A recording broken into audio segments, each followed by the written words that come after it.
બોલો ને ભાઈ, આપને શું પ્રશ્ન છે? જમીન વેચી નાખી છે, રિમોટ પ્રોમલ્ગેશન બાદ જમીન વધારાની પરત મળે તો શું, એવું કશું તમે પૂછો છો? એવું હું સમજો છું, છતાંય તમે ચોખવટ કરો શું છે?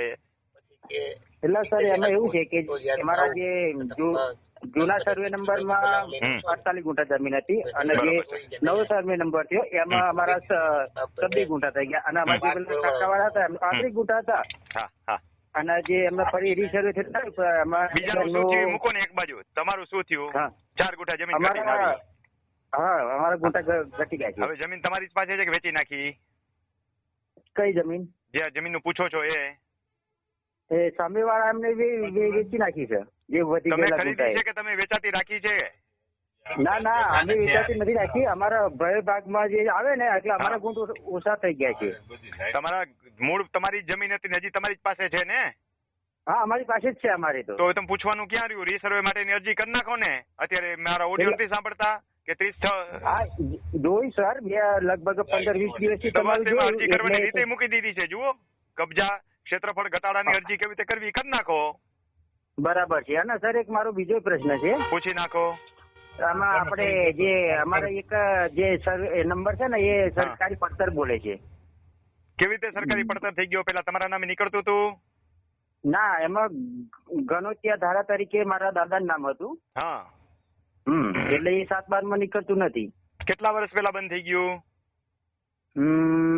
લગભગ આજે ફરી જે નવું આવ્યું છે ને ત્યાર પછી નામ નહીં આવતું. કેટલા વર્ષ થઈ ગયા 7 નંબર નીકળતું બંધ થઈ ગયું એને? વર્ષ તો લગભગ 20-25 વર્ષ થઈ ગયા. 25 વર્ષ થઈ ગયા. તો રમણીકભાઈ કરોડિયાને હવે તમે પૂછો, જેથી આ મફત ઓડિયો ચાલુ થઈ ગયો ત્યારે ક્યાંથી પાછી મળે? કોઈ પણ પ્રક્રિયા બને તો વર્ષ, 2 વર્ષ, 3 વર્ષની સમય મર્યાદા હોય ને. પણ સર અમે કેવું છે, મારા પપ્પાને નહીં ખ્યાલ. હું તો ખાલી મામલો ખ્યાલ ને, તો મેં તમારા વિડીયો જોતા થયો ને એટલે પછી તમને એ સમજાવું છું કે તાજો કેસ હોય તો તમને મળે. 25 તો તમે બોલો છો, 40 વર્ષ થઈ ગયા છે. તમે જે કહો છો ને ગણોતિયા વાળો કેસ, એનો વિચારો છે કેટલા વર્ષ થયા? 80 ની સાલમાં હતો, 90 ની સાલમાં હતો. ક્યારે હતો છેલ્લું 7 નંબર ક્યારે નીકળ્યું હતું? તમારી ઉંમર કેવડી? મારી ઉંમર તો સર 40 વર્ષ. 40 મુ રનિંગ છે. 40 વર્ષ. તમને યાદ છે કેટલા વર્ષ પહેલા 7 નંબર નીકળતું હતું? તમે 10 વર્ષના હતા, 15 વર્ષના હતા, એવું યાદ કરો જી. મેં મારા મહાન પૂછી જોઈતું કારણ કે મારા 40 વર્ષ પહેલાનો કેસ પાછો ન મળે. 25 વર્ષ હોય તો ન મળે. એ ભૂલી જાવ, શ્રી સરકાર થઈ ગયું એને. ગણોતિયા નીચે હતું ને એટલે કઈક શરત ભંગ થયો હશે. એની પાછળ પૈસા ન ખર્ચતા પાછા. મને મફત માર્ગદર્શન લીધું ત્યાં સુધી બરોબર છે. ના બરાબર છે. એની પાછળ પૈસા ખર્ચવા ન જતા. એ ગઈ. 40 વર્ષ હવે કઈ ન થાય એમાં. બરાબર છે સર. બોલો, ત્રીજો પ્રશ્ન પૂછો. હવે એક પ્રશ્ન પૂછી લો. ત્રીજો પૂછો ને, તો હું કહું જ છું. હા, જમીન ની અંદર વ્હીલ થઈ શકે સર?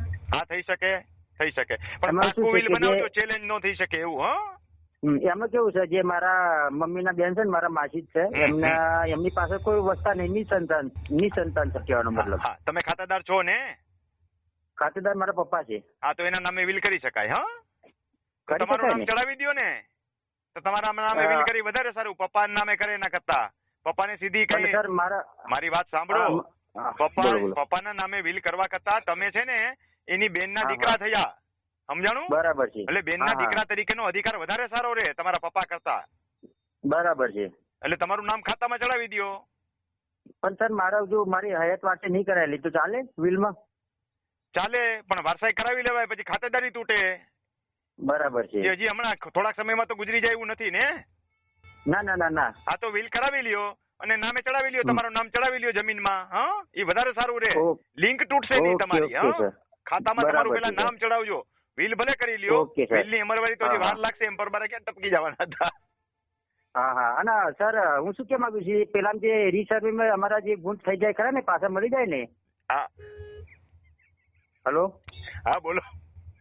હા, જે પહેલો પ્રશ્ન મારો હતો એની અંદર જે અમે પ્રમોગેશન જે ડીએલઆર માં અરજી કરી, આમાં જે ગુંઠ મળી જાય ખરા ને પાછા, કોઈ બીજી પ્રક્રિયા કરવી પડે? કઈ ન કરવું પડે. કઈ ન કરવું પડે ને? કઈ ન કરવું પડે. કારણ કે સમજો, તમારું નામ ખાતેદારીમાં વારસામાં ચડાવજો. હા, એ તો બરાબર છે. વાત સાચી છે. આ તો તમારા જે વિડીયો અને ઓડિયો જોતા થયો ને, પેલા ફેસબુકમાં મેં જોયું, પછી આ રીતે જોયું, એટલે પછી મેં આ મોકલ્યું અને મેં કહ્યું માહિતી લઈ લઉં. બરોબર. હા, કારણ કે સર મારું ગામ તો બહુ દૂર છે તમારાથી. મારો જિલ્લો